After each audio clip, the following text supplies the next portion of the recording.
Saludos a todos. Continuamos con el desarrollo de la guía número 7. El curso de Derecho Notarial tiene aspectos muy importantes como es la jurisdicción voluntaria. Continuamos con algunos trámites que competen al notario.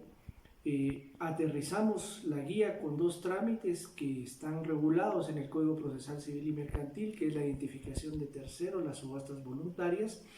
Y del decreto 5477 pues tratamos el tema de la ausencia, la determinación de la edad, el reconocimiento de preñez y parto, tenemos el cambio de nombre, algunos aspectos a discutir que son sustantivos, tanto la procedencia, cuando en las guías establecemos el tema de la procedencia sustantiva, es aludir la ley de donde proviene, en este caso el Código Civil, la ley de tribunales de familias en el caso de la competencia para discusión de algunos temas como las oposiciones y el desarrollo de cada uno de los trámites de jurisdicción voluntaria. Como les dije en la anterior guía, en la guía número 6, cuando hablábamos del tema de la jurisdicción voluntaria y sus antecedentes, pues acá les reitero algunas cuestiones.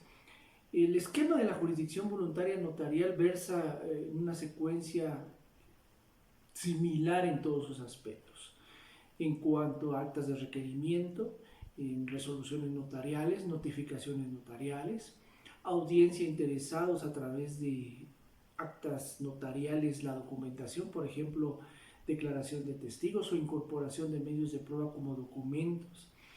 Tenemos intervención de Procuraduría General de la Nación que emite un dictamen en el caso de la jurisdicción voluntaria notarial que es vinculante. Y tenemos la resolución a través de los autos notariales, revisión del expediente del Archivo General de Protocolos, con excepción de uno, que es la ausencia con el cual vamos a iniciar. Bien, pues algunos aspectos que tiene la ausencia, veamos unos aspectos sustantivos, como es el artículo 442 del Código Civil, en donde regula la parte sustantiva de la ausencia, es la no presencia de una persona en su domicilio. Tenemos también el objeto de la ausencia, que es el nombrar defensor judicial y guardador de bienes. Pues algunas cuestiones que podemos colocar como ejemplos cuando se solicita la ausencia. Yo ejemplifico, por ejemplo, el caso de un divorcio. Alguna persona que se quiera divorciar de otra que no esté en el país, que por ejemplo esté en Estados Unidos, pues previamente nos podemos percatar de algunos aspectos. En primer lugar, la limitante que se tiene para notificar a una persona es por dos razones. Es por muerte de la persona o que no se encuentre en el país. Eso lo establece ahí por el artículo 70 y 71 en adelante del Código Procesal Civil y Mercantil, en donde están los límites a realizar una notificación. Si una persona no se encuentra en el país, pues lógicamente no se le puede notificar una demanda y por lo tanto pues no procede un juicio en contra de esta persona. Pero existe un trámite para nombrarle un defensor judicial, es decir, una persona que lo represente en el juicio, en este caso para un divorcio. Es un ejemplo, puede ser en cualquier otro tipo de juicio, daños y perjuicios, reivindicaciones posesorias sobre la propiedad, etc. Pero el trámite de la ausencia es básicamente para eso. Por eso es que en el acta de requerimiento hay que consignar, por ejemplo, el tiempo de la ausencia, el hecho de la ausencia y con qué se pretende probar, ya sea documental o con testigos. Lo establece el decreto 5477 y como decimos, es a través del acta de requerimiento. Está la resolución de la cual pues se emiten publicaciones 3 veces en un mes, en donde pues ahí se hace pública la situación en cuanto pueda haber alguna persona que esté interesada en alguna oposición, ya sea en la representación o en la misma declaratoria de ausencia. Entonces pues se da inicio al trámite, se documenta, se incorporan a través de actas notariales todo lo que es los medios de prueba, y este trámite siempre se ha dicho que es mixto, que inicia con notario y termina con juez. Pues es cierto, si no hay ninguna oposición, pues el trámite se remite al juzgado de primera instancia civil, y pues ahí en estas circunstancias pues de una o de otra manera se emite con intervención del Estado a través de la Procuraduría General de la Nación, pues el auto judicial a través del cual se declara la ausencia, nombrando el defensor judicial y guardador de los bienes. Hay algo muy importante que tenemos nosotros que tomar en cuenta. El tema de las oposiciones en los trámites de jurisdicción voluntaria varía. En algunos casos es juicios ordinarios, en otros casos es incidentes, en algunos casos, como lo establece el ejemplo claro de la ausencia, es a través de dos vías. El 413 del procesal civil establece las dos vías. Si alguien pues se considera con derecho a representar al ausente, pues es a través de la vía de los incidentes. Recordemos la vía de los incidentes, que es audiencia por 2 días al interesado, es un periodo probatorio de 8 días y se resuelve en 3 días. Mientras que en el tema de la oposición en sí, por sí misma, la declaratoria, es por juicio sumario. Entonces, esto es lo que tenemos nosotros que tener presentes en cuanto a las vías. Se los decía, hay un esquema genérico de la jurisdicción voluntaria, pero tenemos que observar algunas modalidades, y de las modalidades que cambian son, por ejemplo, oposiciones. En algunos hay, en otros no hay publicaciones. En el caso de la ausencia ya vimos que hay publicaciones. Tenemos que observar en algunos casos intervención de procuraduría, en unos no hay, como la determinación de la edad o el mismo cambio de nombre, que es opcional el tema porque no afecta intereses de terceros, pero en la mayoría de casos sí se llenan algunos requisitos. Caso del reconocimiento de preñez y parto, pues que tiene intervención de algunos facultativos. De ahí por lo demás el esquema viene siendo el mismo en la jurisdicción voluntaria notarial. Pues ya hablamos un poco de la ausencia, algunos puntos que pues si ustedes consideran ahí tener alguna duda siempre, no duden en escribir o en llamarme. El video pues está siendo puntual por el factor tiempo. Recuerden que cada curso en sesión se ha discutido de 1:30 a 2 horas a veces. Estoy siendo conciso acá, a veces 30, 35 minutos por el tiempo de los videos. Tenemos también otro trámite que es el reconocimiento de preñez y parto. Aquí pues esta guía pues tiene algunas cuestiones ahí de mucha importancia. El reconocimiento de preñez y parto aquí establece en caso de 3 presupuestos. En caso de ausencia, muerte, ya sea del marido. El marido comprende al cónyuge que pues prácticamente en matrimonio o en unión de hecho declarada. Hay que tener presente esta situación en donde este trámite procede para los reconocimientos de derechos de el caso, como se dice, por ejemplo, una mujer que esté embarazada, fallezca su marido, entonces el niño que está por nacer pues ya tiene se hace efectiva la presunción legal que establece el 199 del Código Civil, que es se presume hijo del marido el nacido concebido dentro del matrimonio. Entonces, esto es lo que establece este tipo de trámite. Lógicamente, no procede en caso de que una mujer pues no sea casada o no esté unida de hecho declarada con su marido. La ley establece claramente el presupuesto. Aquí pues viene la misma secuencia, lo que son actas de requerimiento, resoluciones notariales, diligenciamiento de los medios de prueba y a través de actas notariales. Aquí viene intervención de facultativos. Se recomienda, según Neri Muñoz, coincide también Alvarado, Gracias González, en donde los facultativos es de preferencia que sean médicos ginecobstetras, en donde pues a través de certificaciones o certificados médicos pues den alguna fiabilidad en cuanto a la situación del trámite para el reconocimiento de preñez o de parto. Pues la secuencia de este trámite también se fenece con un auto notarial en el cual pues se hace la declaratoria correspondiente en cuanto a acreditar los derechos o la cuasi posesión de Estado entonces del que está por nacer o del nacido que no ha sido reconocido y que esté dentro del ámbito del matrimonio y la unión de hecho.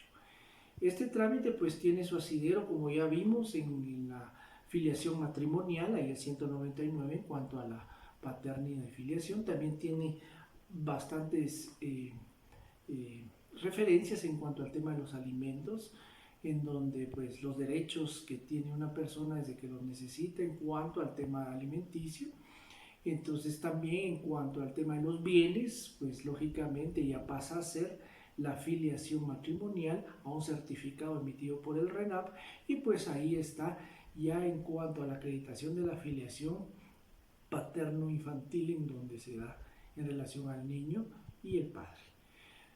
Hay cuestiones también que debemos nosotros recordar en cuanto a estos trámites. Recordemos que este trámite estaba regulado en el 54, en el Código Procesal Civil y Mercantil, y se reguló posterior en el decreto 5477, ya en el año del 77, como se aludió en el anterior video, pues que contiene alguna alusión a la parte histórica de la jurisdicción voluntaria. La jurisdicción voluntaria también contempla un trámite que es muy polémico, pero bastante delicado. Polémico porque pues tiene muy pocas referencias en cuanto a la circunstancia, en cuanto a su tramitación, en cuanto a el volumen de tramitación a través de las entidades a cargo, y pues tiene algunas cuestiones de bastante trascendencia porque se trata de bienes de menores, de incapaces y de ausentes. Lógicamente acá hay 3 presupuestos, disposición y gravamen. Pues se toma la disposición, establece en su código de notariado anotado y concordado el año 2011. Gracias González, pues hace una anotación bastante interesante ahí en cuanto a lo que es disposición. Pues él toma la disposición, ver qué se va a hacer con el bien, no precisamente alude a un gravamen o a una venta o una enajenación, pero se ha entendido y la práctica se ha hecho ver desde hace muchos años que pues se refiere más a la enajenación, es decir, aquí estamos ante un evento de cómo se vende un bien de un niño. Entonces hay cuestiones que son diferentes. Por ejemplo, comprar un bien de un niño pues es algo que no tiene complicación alguna, más que una escritura de compra-venta. El niño o el adolescente comparece pues con su representante legal, ya sean sus padres quienes ejerzan la patria potestad con él, de caso de que no estén sus padres, pues un tutor. Pero esas son instituciones que van siendo relacionados a la parte sustantiva. Como yo siempre reitero en cada trámite de jurisdicción voluntaria, observemos la parte sustantiva de dónde nace el trámite, y de ahí nos vamos a la parte de la secuencia en cuanto a su tramitación por sí misma. Entonces, la disposición de gravamen de bienes de menores incapaces y ausentes pues tiene esa circunstancia, tiene el artículo 420, pues tiene ahí el complemento de lo que es el 5477 en cuanto a los requisitos que hay que observar. Lógicamente se pueden vender, pero con autorización judicial, lo que se llama la licencia judicial para poder venderlos y que sea manifiesta la utilidad y necesidad. ¿A qué se refiere esta circunstancia? Que debe ser plenamente justificada la utilidad y necesidad para poder vender ese bien. Les pongo un ejemplo. No puede ser aludida como utilidad y necesidad, por ejemplo, pues el tema de que el niño pues necesita cuestiones relativas a su vestuario, o necesita un viaje, o necesita pues comprarse ciertos juguetes o cuestiones así. Pero muy diferente es, por ejemplo, que se aluda que el niño pues sufre una enfermedad terminal. Por ejemplo, el niño tiene cáncer, el niño necesita un tratamiento prolongado que le va a llevar determinada cantidad de dinero, pues esa es una urgente necesidad y es una utilidad. Pues ahí tienen los presupuestos, la licencia judicial y las diligencias de utilidad y necesidad que deben de ser plenamente probadas. Lógicamente acá también documentamos con acta de requerimiento, resoluciones judiciales, actas notariales para incorporación de medios de prueba. Aquí se pide, por ejemplo, lo que son valuaciones del bien. Las valuaciones de los bienes pues deben ser de preferencia de entidades a cargo, en este caso la Dirección de Catastro Avalúo de Bienes e Inmuebles, que tiene ingenieros plenamente certificados para sacar avalúos plenamente válidos y que puedan ser incorporados a cualquier proceso judicial. Ya sea uno de esta índole, por ejemplo, también en interesados, sucede también que las evaluaciones sean de esta manera. Pero esa es la secuencia. Es muy sencillo que se pueda comprar a través de una escritura, pero mientras no se pruebe la utilidad y necesidad, no se puede vender un bien de un niño, si no es con autorización judicial.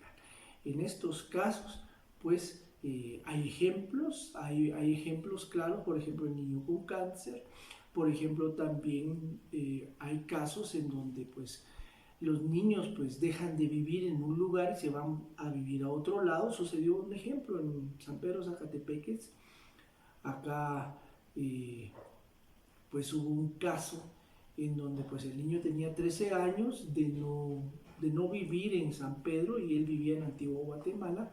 El notario pues que tramitaba estas diligencias pues aludió que él iba a vivir en Antigua Guatemala y que se iba a comprar un bien a nombre de él en el lugar. Entonces él adjuntó como prueba al trámite una promesa de compra-venta en donde se aludía en el instrumento público que media vez se fenecieran las diligencias acá, pues se iba a adjudicar el bien a nombre de él en Antigua Guatemala, y efectivamente así sucedió, ¿verdad? Entonces también hay un presupuesto ahí en donde pues ya cuando ya un bien ya no se puede cuidar y amenaza alguna ruina o deterioro, la casa en San Pedro pues prácticamente estaba abandonada y pues se logró vender el bien, se dio la autorización, la licencia, la autorización judicial, y pues también se constató que el bien que se compró en el otro departamento pues fuera adjudicado a nombre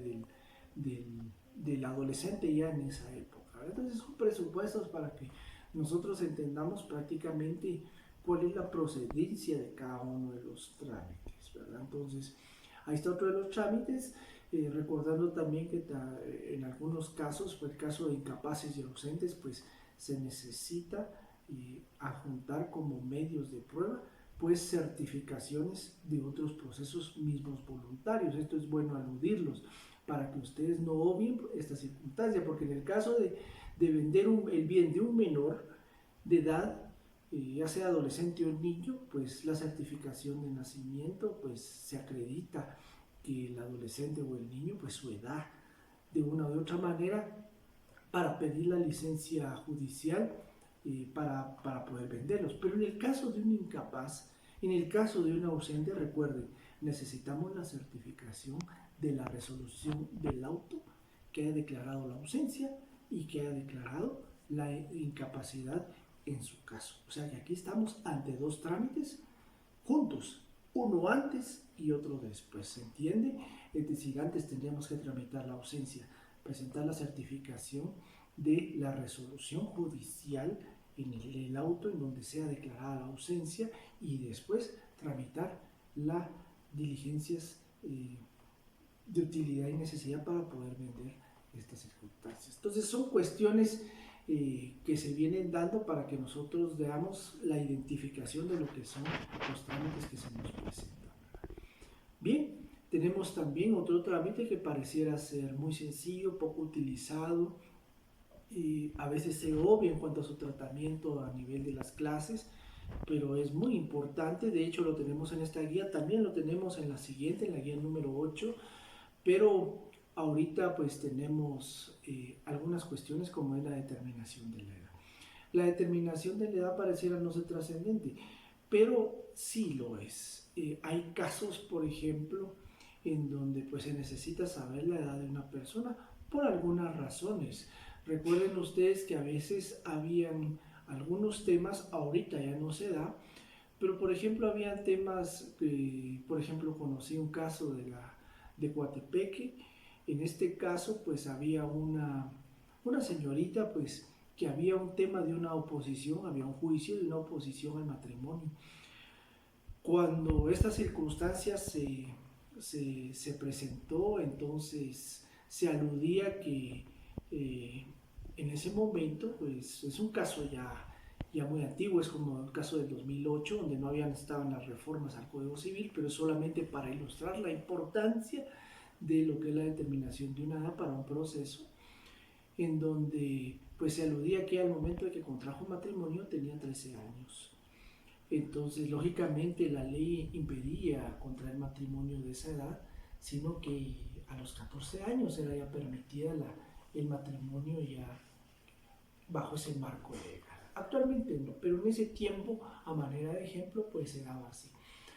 Entonces, había una oposición férrea, entonces el trámite de determinación de la edad fue trascendental para determinar la edad real de, en ese tiempo, ya la señora, porque eso fue años después, porque había unos problemas en cuanto a la situación de unos bienes, el esposo falleció posteriormente y pues había una impugnación ahí en muchas situaciones, ella estaba casada con gananciales, pero al mismo momento los interesados pues impugnaron el matrimonio desde ese momento. Entonces, tuvo trascendencia el trámite de determinación de la edad porque a través de los facultativos se determinó que en efecto cuando ella contrajo matrimonio pues no tenía la edad legal y efectivamente fue declarado con lugar el juicio ordinario de nulidad del matrimonio y pues ya las consecuencias que ustedes pueden darse cuenta pues ya vienen, es una nulidad absoluta, es un nulo de pleno derecho, entonces pues tuvo sus consecuencias legales, donde puede darse también la determinación de la edad en trascendencias en el tema de las pensiones, en el tema de los ancianos, y en el tema de determinar cuando una persona es de la tercera edad o no. No es lo mismo una persona que tenga 58 años que tenga 60. Eso puede obtener algún beneficio en cuanto al IBS, por ejemplo, o algún tema de un seguro, o algún tema de algún reclamo con alguna aseguradora también. Entonces, determinar la edad de una persona es trascendental. Tan trascendental que tiene repercusiones en procesos como los que yo les estoy comentando. El trámite es el mismo, de requerimiento, primera resolución, se notifica la resolución, la intervención de los facultativos e incorporación de dictámenes, no es obligatoria la audiencia PGN y la inscripción en los registros públicos, en este caso el Registro Nacional de las Personas, en donde se hacen las anotaciones correspondientes, al igual que en el cambio de nombre, las anotaciones en donde se haga constar alguna modificación que hay en cuanto a su estado civil. Bien, tenemos el tema del cambio de nombre, que es también una persona que por cualquier razón desee cambiar su nombre porque no le gusta o por alguna circunstancia pues ya no quiera seguir utilizándolo, pues puede hacerlo. En el caso de niños o adolescentes pues es con comparecencia de sus representantes legales, sean tutores o sean los que ejercen la patria potestad, sus padres. Y en el caso de los adultos, pues sí, no se presenta, ¿verdad? Aquí hay publicaciones, y en cuanto se manda a hacer publicaciones, durante el término de 30 días, 3 en el diario oficial y 3 en el de mayor circulación, en donde pues si hay algún tipo de oposición, pues ya se tramitará en incidente. Así lo establece el Código Procesal Civil y Mercantil también. En cuanto a la oposición, pues es el trámite de los incidentes. Y si no, pues se hace, después de la oposición, se hace una última publicación y pues se manda a anotar en los registros, haciendo la anotación al margen correspondiente. Cabe señalar que la identificación de persona y el cambio de nombre, como lo establece el artículo 7 del Código Civil, no modifican la condición civil de las personas. ¿Esto qué significa? Significa que, por ejemplo, ninguna persona puede atribuirse derechos con el hecho de cambiarse el nombre. Un ejemplo, a alguien se le ocurre llamarse o cambiarse el nombre, por ejemplo, se le ocurre colocarse Álvaro Arzú. No por eso va a ir a aludir a una entidad o a alguna entidad judicial a través de un reclamo que es hijo de Álvaro Arzú y que pues reclama la masa hereditaria de él. No modifica, a eso se refiere. Él sigue conservando en el fondo los derechos del nombre y la afiliación que contempla y no modifican su condición civil. Es lo mismo, actas de requerimiento, resoluciones judiciales, publicaciones en este caso, intervención puede darse alguna declaración jurada que es recomendable ahí y posteriormente la última publicación y la resolución final, que es el auto autonotarial, el cual después cuya certificación de la resolución con copia se emite al registro pues para la notación correspondiente. Por último tenemos dos trámites que están en el Código Procesal Civil y Mercantil. El primero, la identificación del tercero, y las subastas voluntarias, que son dos de los tres que están en el Código Procesal Civil y Mercantil. Recordemos nosotros pues que hay algunas cuestiones relativas a los 21 trámites que pues el notario tramita según la normativa, 17 que están prácticamente en el Código Notariado, tenemos los 3 que están en el Procesal Civil y el último que está en la Ley de Rectificación de Área.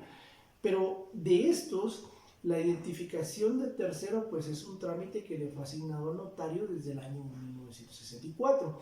Acá pues faculta al notario la identificación de un tercero. Recordemos que cualquier persona puede acudir a los registros a través del trámite correspondiente a cambiar ya sea su nombre, sea el propio o el de una tercera persona.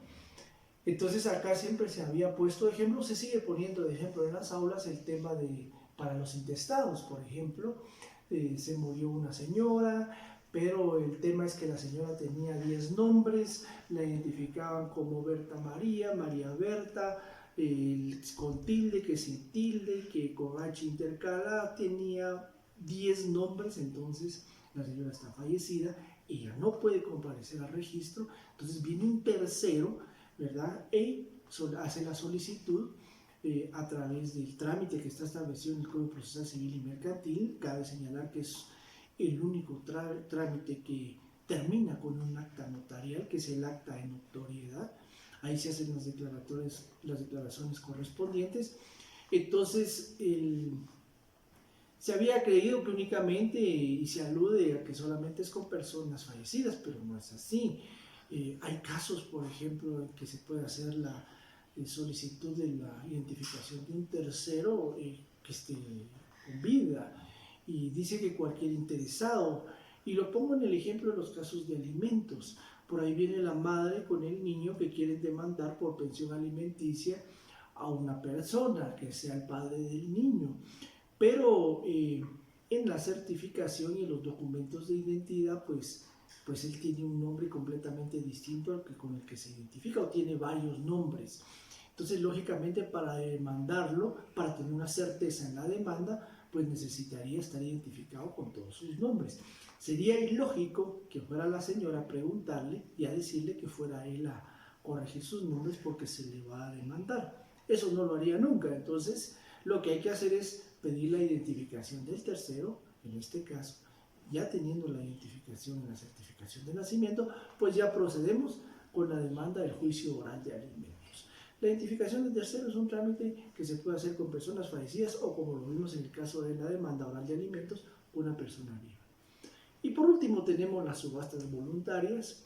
Las subastas voluntarias, pues que es un trámite que fue asignado también al notario, en donde pues tenemos ahí unas cuestiones a observar. Una subasta voluntaria pues es poner un bien a disposición del público y pues venderlo al mejor postor. Esto se hace en algunos casos dentro de la esfera mercantil, se practica más. En otros países nosotros lo vemos que lo practican de otra manera, por ejemplo el caso de los vehículos en Estados Unidos, los vehículos que hacen por subasta, y ahorita ya hay subastas electrónicas. Vamos a ampliar las subastas electrónicas en el derecho mercantil en la última guía. Pero hay cuestiones que están reguladas desde el procesal civil. Van a poner a disposición, por ejemplo, un terreno, una casa. Entonces viene y se hacen los anuncios correspondientes, y viene y se hace la pública subasta. Vienen los postores, pues hacen las ofertas correspondientes, y con el certificado de propiedad comparece la persona que va a adjudicar el bien, y posteriormente pues se hace la escrituración y la anotación en los registros, en este caso en el registro de la propiedad, de la adjudicación del bien que corresponda. El trámite igual, actas de requerimiento, si es notarial, vienen resoluciones notariales, viene y debe tenerse el suficiente cuidado de que se esté cumpliendo con los requisitos de acreditación del bien y con los requisitos de lo que es la oferta y la demanda en esos momentos, y es muy recomendable hacer recibos para justificar el dinero, el documento privado con firmas legalizadas, para que se realice una adjudicación perfecta del bien. Entonces, con eso terminamos nuestra guía número 7 en cuanto al derecho notarial, y pues los dejamos a que repasen, a que profundicen lo muy importante que es la jurisdicción voluntaria notarial. Muchas gracias.